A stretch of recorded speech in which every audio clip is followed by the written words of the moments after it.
Restu ibu bapa tu penting ke?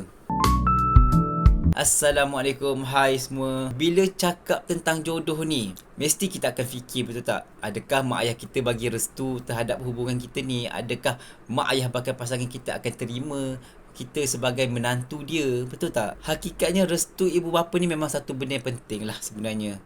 Walaupun ia bukan menjadi syarat sah nikah, tetapi kita pentingkan keberkatan. Bila mak ayah ni reda, hidup kita ni akan lebih tenang, hubungan kita ni lebih indah, dan jodoh kita lebih diberkati dan insya-Allah berpanjangan sampai ke syurga nanti. Tapi kalau mak ayah tak setuju macam mana? Sedangkan kita ni dah sayang. Janganlah putus asa. Maksud kita terus je putuskan hubungan dengan orang yang kita sayang tu. Tapi tugas kita pada masa tu adalah kena yakinkan mak ayah kita tu. Bawa lah pasangan tu jumpa keluarga kita, jumpa mak ayah kita, tunjukkan kebaikan dia, ceritakan kelebihan-kelebihan yang dia ada, janji yang jujur. Bila mak ayah ni nampak kesungguhan kita kan, insya-Allah lembut hati mereka lama kelamaannya.